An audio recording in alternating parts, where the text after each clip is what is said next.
Good evening, everybody. Hi, it's time for Sabbath Rest Book Talk. I'm Erin McCole Cupp, and I am the author of the Jane E. Friendless Orphan series. And it is our November 2018 episode of Sabbath Rest Book Talk, where fiction is good for you. We talk about all the good things that fiction does for the human mind and soul. And joining me this evening, here to talk about death, let's hear from Corinna Turner, who is, she's time traveled since she's in the UK. She's several hours ahead of us. Corinna, why don't you introduce yourself and tell us a little bit about some of your books? Uh-oh. Can people hear me? Hi. Oh dear, Corinna, can you hear me? Corinna is frozen. While Corinna seems to be frozen in time. Carolyn Astfalk is the author of several books and co-contributor to the Secrets Anthology. Carolyn, why don't you say hello and tell us a little bit about what you think of tonight's topic of Memento Mori, remember your death. Sure. I'm Carolyn Astfalk. I live in the South Central Pennsylvania, Hershey area.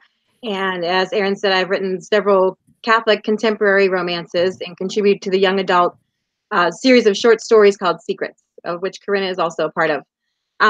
Memento Mori is a great topic. And if you pick Bleeder is like the perfect book to fit that topic, because you've got death all over the place. Death all over the place. Yeah. I was like summarizing it for my kids, and they're like, wow, it's a lot of death. I'm like, well, but it was a mystery. It wasn't very melancholy. Yeah, perfect book for this topic, perfect for this month. And I even brought out, this is my favorite rosary in general, but for November, I've got my little skulls on my how cool. Our Father beads. So, yeah. All right, awesome, Carolyn. Thank you. We've got two Corinnas. I'm going to try to get rid of there. She's gone. Okay, now the actual Corinna. I'm the actual Corinna. Can you hear me now? We can. Yes. Tell us a little bit about what you think. Where are we? Have we been talking about? We're just introducing ourselves and talking about what Memento Mori means, what it means to remember your death. Right. Okay. I'm Corinna. Say it again. This is one of my books. This is Margaret. There's a whole series of them. They're dystopian young adult fiction set in a world where Christians are persecuted. And Memento Mori. Yes, I don't think it's something we think about much nowadays, and we probably should. So it was a very interesting selection of books this month. Excellent. Think about it. Well, thank you, Corinna. For those of you who haven't had a chance to read along with us, the three books that we're talking about this month we're talking about Bleeder by John Desjarlais, which is our adult mystery. We've also got The Door in the Wall by Marguerite Angeli. That's our children's selection, and our YA selection is The Little Princess. Anybody have a Little Princess or a Bleeder cover to share? Because there's Little Princess. Oh, that's a pretty cover, Carolyn. Yeah, it is. I've got a Bleeder. Let's see. You've got Bleeder? Yeah, my copy, you both have Bleeder. My copy of Bleeder walked because it's that good of a book. I lent it to somebody like, oh, you've got to read this book, and now I don't have it. So people, buy your own books. No, just kidding. No, do buy your own books. We're all authors. We need you to buy our books. Anywho, so we're talking about Bleeder. Could somebody give us a summary of Bleeder? Because as I said, I don't have the actual copy. I didn't get a chance to refresh my memory about what Bleeder is about. So other than Reed Stubblefield, which is a great name for a protagonist, Carolyn, can you give us a rundown of what Bleeder's about? Sure. In Bleeder, Reed Stubblefield is a classics professor who is retreating to a small town in Illinois where his brother has a cabin, and he's recuperating from an accident in which he was shot. In addition to his hip injury from that, he's got a lot of anxiety, panic disorder going on, and his brother has lent him the use of this cabin where he's just going to retreat and write. But when people in town see that he's arrived and he's injured, they assume that he's there to visit the supposed healer, Father Ray, who many believe is a stigmatic. He has the wounds of Christ, and that he has the ability to heal people. And Reed is very much I guess you'd call him, I don't think he's an atheist, more of an agnostic is what I would characterize him as, maybe. But he's not there to be healed. But in the process of just being in the town, He gets to know Father Ray, who is also very interested and skilled and knowledgeable about the classics. So they share an interest in Aristotle. Father Ray drops dead on the altar on Good Friday. And therein lies the mystery as to what happened to Father Ray. So this is a fantastic book. I think it's so well done on so many levels. And so you have a whole slew of possible answers as to how people are being healed, if they're being healed, who may have murdered Father Ray, and a lot of great reflection on death. Everything from the fact that Ray is a widower whose wife had passed away, to Father Ray's death, to rats being poisoned, and everything. Corinna, you were adding something? I was just saying Reed is a widower, not Ray. Was that? No, Father Ray. Father Ray. Yeah. She was talking about Father Ray. But he's not a widower. Oh, did I say Father? Well, Reed is a widower. Sorry. Yeah. I didn't even catch that. Sorry, just had the wrong name. Yeah. I think, from what I remember of this book, that it did deal a lot with, because the main character is an agnostic, it dealt a lot with, you don't have to believe in God to believe that you're going to die. And that forces, the fact of remembering that we're all going to die sort of forces us to choose sides isn't the right word, but to figure out, what side of that bargain do we want to be on? The side that says, well, maybe I'm wrong that there's a God, but at least I'm going to die like there is one. And if I'm wrong at the end, then really, what did I lose? Or the agnostics and maybe more the atheist arguments that, we're an intellect, but it doesn't really matter what happens to that intellect after it's all said and done. And for somebody who has faced death in the character of Reed in so many different ways, it gives a lot to think about. And I like how the author of this book asks more questions than he gives answers. Yeah. Especially through the main character of Reed. Right. Well, again, he handles faith so well in here because it's certainly not something that's forced on any character or on the reader. And I also want to say that the answer almost doesn't matter. It's not the end. It's the process of the actual faith and of thinking and confronting death. That's most important. And the intellectual exercise that faith is. Yeah. Corinna, jump on in. Tell us what your thoughts about Bleeder are. Well, I liked the first half better than the second half because my favourite character was Ray. Although I did read the back of the book and I was trying not to get too attached, but I found it quite interesting in the way I felt about Father Ray getting killed and the way I felt about, would Reed get killed? It was kind of different because Father Ray was so holy. It was like, this is a bummer for the town, but it's not like a tragedy for him because he's almost certainly like with God already. Whereas Reed didn't really know where he was, and so it was like, oh no, we don't want you to die. I don't want to give spoilers, but if that makes any sense. It does. I think that was very well handled for not giving spoilers, but it also brings up that for people who do have faith and do have an orientation towards where we want to go when our lives here are said and done, I think that brings up an aspect of faith that I think comes with more maturity, at least maturity in one's faith. But even someone as young as, say, St. Marie Goretti could have it that, I'm not just here to save my own soul. I don't want anybody else to go either. And I think that experience of not wanting even this character to die without, having enough of an awakening to be aiming oneself towards the right place, because it is an act of will. Faith is a gift, but a lot of times once the gift is there, it's also an act of will. I feel I'm overcomplicating what faith is, but I think that was I like what you said, Corinna, about like being comforted in a way with Father Ray's death, even though there was all this, frankly, gore and, so many unknowns around it. The one thing that was known was not known, but you could have confidence that he was on the right track, I guess. I don't want to say anything blasphemous. Somebody interrupt me. No, that's right. There's more confidence in the fact that Ray, at the very least, had considered his death and knew what the implications could be, whereas someone like Reed has it's being foisted upon him left and right, but he's still reluctant to look it in the eye. Mm.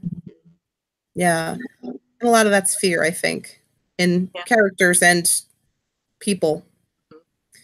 Speaking of courage and characters with leg problems, shall we move on to the door in the wall next? Let's move on to the door in the wall. Okay, I'm going to try really hard to summarize this, but I feel like the ending was so quick that I feel like I'm going to mess that up, which is a good thing because then I'm not going to spoil anybody. So that's for the best. Okay, The Door in the Wall by Marguerite d'Angeli is set in the, I believe, 14th century London during an outbreak of the plague. There is his name is Robin. He's a nobleman's son. His father is off to the wars in Scotland. His mother has to go serve at court.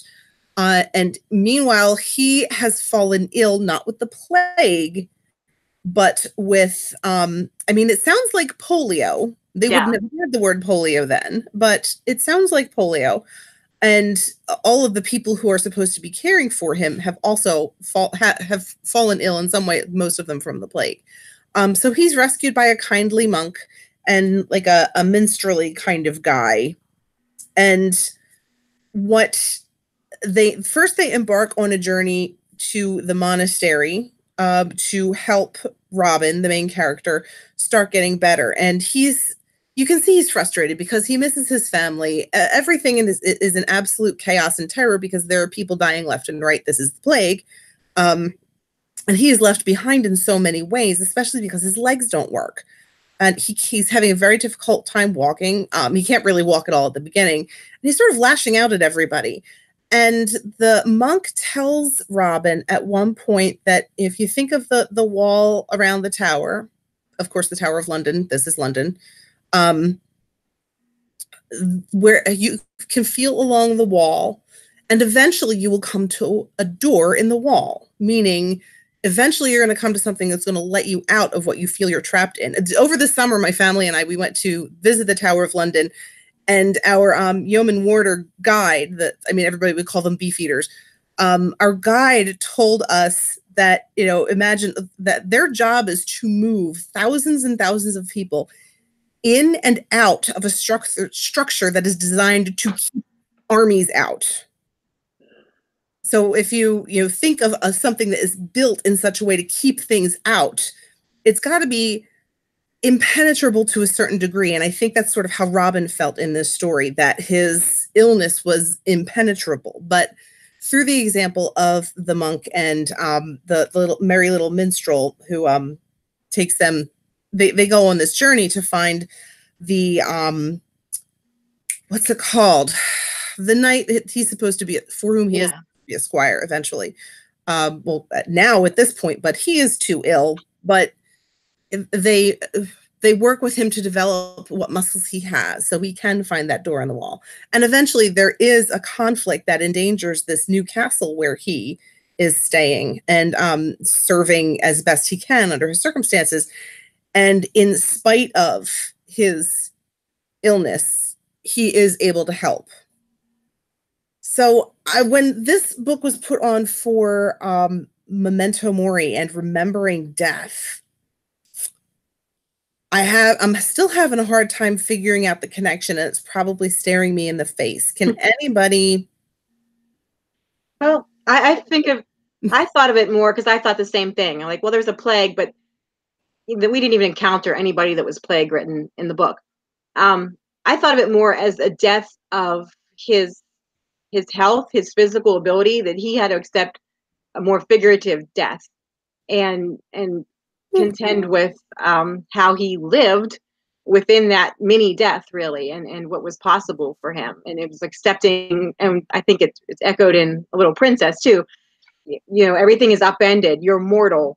You may not have died, but things aren't always what they were, and they're not perfect, and they're not ideal. And then how do you compensate? How do you overcome? Okay, yeah. Corinna. I'm coming and going a bit. I don't know what's wrong with the internet tonight. Maybe a firework has exploded on it. We just it's almost November 5th. Yeah. I'm sorry, the 5th of November. Go on. But the fireworks have actually stopped now for tonight, but you know, they've been going off. Oh. Yeah. Okay, I didn't get time to read this book, so I can't really comment. Oh, that's right. Okay, yeah, I'm sorry. I didn't mean to put you. I'm putting you on the spot while fireworks are going off, celebrating. Anyway, it's a little awkward. We're Catholic town here, and we've got poor Corinna in England. May God reward you, Corinna. Okay, so I see, like, I see what you're saying. I guess it sort of ties into in The Door in the Wall. It ties into that sense of the need for detachment from our expectations, our comforts, because that's what death eventually will be, like letting go of the things that we expect here and opening our hands to something purportedly wonderful, but you know, there's just about always pain getting there. And it's that Flannery O'Connor quote of, she didn't think she could be a saint, but she could be a martyr if they killed her quick. Yeah. And like, I need to have that like embroidered on a pillow. Yeah. That's kind of where my spirituality is. That's always a favorite of mine. Yeah. So that was The Door in the Wall. I have to say, of the books that we read this month, this was not my favorite. And I don't like, I'm trying, there's a Newbery Award on this. Yeah. I don't know. Am I being a whiner? Well, I enjoyed it, but you know, when I went to look at the Amazon reviews, there was a whole fair amount of people, and it sounded like they were, 12-year-olds that left the reviews, and they probably were, but they were like, "This is the worst book I've ever read. I hated it." So I don't think you're totally off base. I did enjoy it, but not a lot happens. I think, I don't know. As a contemporary reader, I'm like, well, he's whittling, he's swimming. He wasn't doing a whole lot. I don't know. Right. Yeah, that's kind of where. But I mean, of the three books, I think it was for me a tie between Bleeder and The Little Princess. Though I think maybe just a little bit more Little Princess. So let's talk about Little Princess. Corinna, would you like to summarize real briefly while I get our nun with a skull on her desk to join us in a moment? I will try if the internet will allow me. Here's hoping. Okay, The Little Princess, a little girl called Sarah Crewe is like in Victorian London. She's been brought up in India. Her father brings her over to England. She's about, what is she, 9? Is she older than that? I think she's 9. Leaves her in a boarding school in London, and he goes back to India. And she's an heiress. Her father has a lot of money and has spoilt her a great deal. She has everything. She has like huge numbers of dresses and wonderful dolls. And however, she's such a nice little girl. She sort of hasn't been spoiled, although she's been given all this stuff. Don't know how much in the way to give her spoilers. I'm going to have to give the main spoiler, or we can't really talk about death, can we?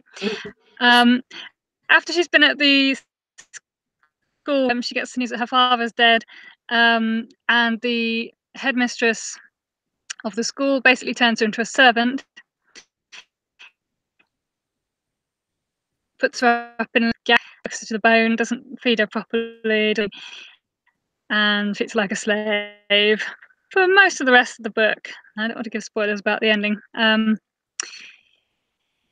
But the point is, she carries on being really lovely and kind and caring and looking after her fellow servant and keeping up her friendships with the other girls. And so yes, it's Yeah, there's a like lovely story. feeding into what you're saying about what she is towards the end, even after she's lost her father, that she, before she loses her father, she has a conversation with a friend of hers, basically saying that all of these good things that have happened to me, this, the fortune, having a good father, these are all accidents. And what would happen? Would I still be a good girl?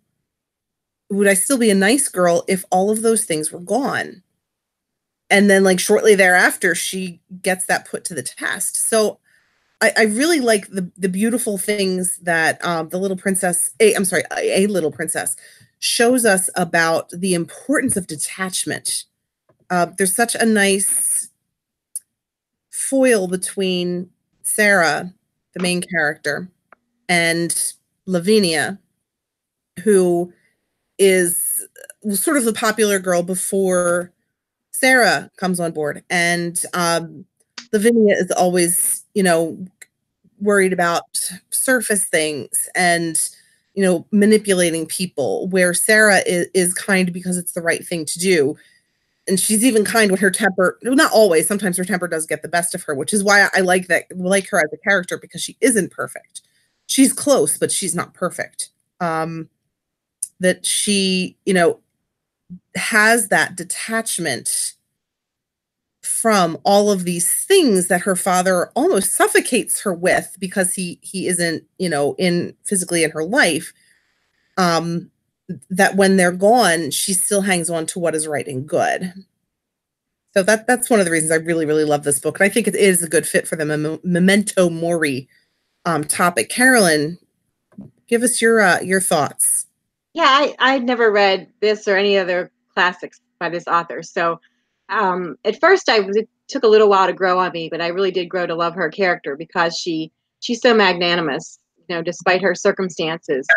And what struck me too, and there's nothing overtly Christian, I don't think, in this book at all. Although you can see when she's thinking of her neighbor, the Indian gentleman, she's not praying, but it seems to me as if she's thinking of him and wishing him well. And so that, and it was interesting, as my daughter looked at the book and she said, "Oh, we watched a VeggieTales of this." So while it might not be overtly Christian, it's certainly Christianized by the VeggieTales. Well, see, I just saw something on Twitter, a Dominican priest instructor telling his Old Testament students that, unfortunately, in fact, the people in the Old Testament were not really vegetables. So speaking of Twitter people, look who's joined us this evening. It's Sister Teresa Ilithyia. Please tell me I'm saying that correctly. I say Ilithyia, but you can say it many ways. Yeah. Exactly. Sister Teresa Ilithyia Noble. Also very fondly referred to on Twitter as the nun with a skull on her desk, but you're not really a nun, right? Right. I'm a religious sister. Yeah. Is a sister. So yeah. There we go. Well, thanks so much for joining us. And we figured that you would be a perfect guest to have on to talk about the topic of Memento Mori, remembering that we're all going to die. So can you tell us a little bit about why you started keeping a skull on your desk, and why you started tweeting about it? And I have to add a third question. Okay. To know, is it a real skull? So, no, although I think some people thought that, so that may have been one reason why the tweet started garnering some attention at the beginning. I can actually show you the skull. It's right on my desk here. So it's really small. It's ceramic. Okay. So the reason I got the skull for my desk is because our founder, Blessed James Alberione, had one on his desk to remind him of death. And I didn't know anything really about the background. I just knew vaguely that this was a tradition in the church, but I thought, that's pretty cool. I'm going to do that at some point. And so last year, I was inspired on my annual retreat. We have 8 days of silence every year. And during that retreat, it kept coming to my mind, and I thought, I'm going to do that. So I was at table with some of the sisters, and I was mentioning it, and she said, "Oh, I have a little skull in my Halloween supplies, and I can give it to you." So she gave me a skull. I put it on my desk, and I thought, okay, I want to meditate on death every day. So how am I going to make sure that I remember that I'm not just going to kind of put the skull on my desk and forget about it? So I decided to tweet about it. I thought, I'll just do this for a couple weeks, this won't be a big deal. And a year and a half later. Right, exactly.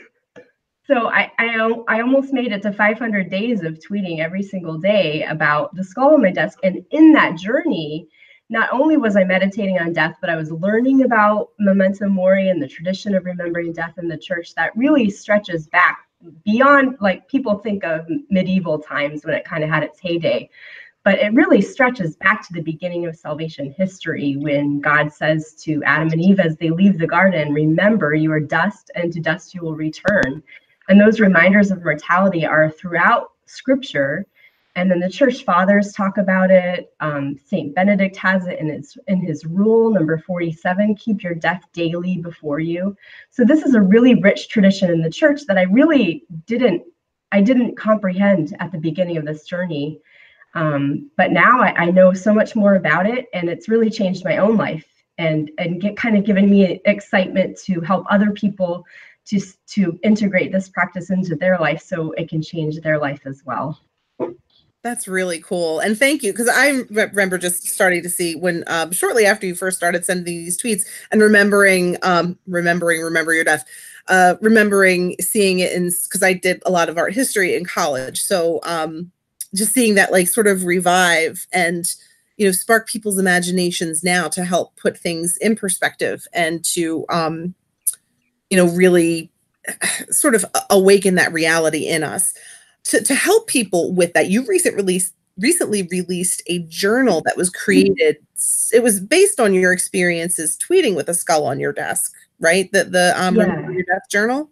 Yeah, so the journal is kind of an introduction to Memento Mori, and then each lined page has a quote. Some of them are drawn from my tweets and other people who contributed thoughts, but most of it is thoughts from the saints, from the church fathers, from Scripture, and then at the end there's an appendix of prayers. And it's really meant to be a companion to what's going to be a Lenten devotional that's coming out in January. You can use it as on its own if you'd like to journal.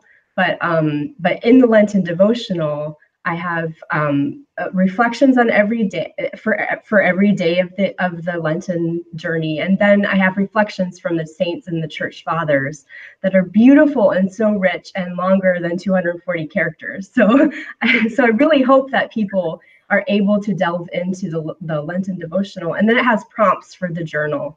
So the journal, I mean, people are getting really excited about it, and if you journal, it's a great thing to do, but I'm really hoping that people will also get the Lenten devotional, because that has a lot more of the background to explain Memento Mori, and it really does kind of need to be explained, because some people have difficulty with the skull symbolism, with the idea of thinking about death. It's not an easy to comprehend practice. It kind of takes, and it took me, days over days where I was really meditating on this and researching it and thinking about it to really kind of have it come into my life in a really concrete way, in a deep and a rich way.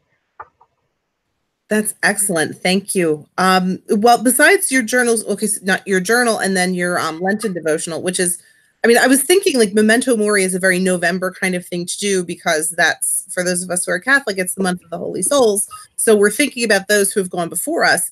But it sounds like I mean, obviously a good fit for every day, but something specific about it feeding into Lent and the idea of that it is a journey towards death, but it's also a journey towards life. Like the two are inseparable, and the practice of detachment now is, what prepares us for opening our hearts to what comes next.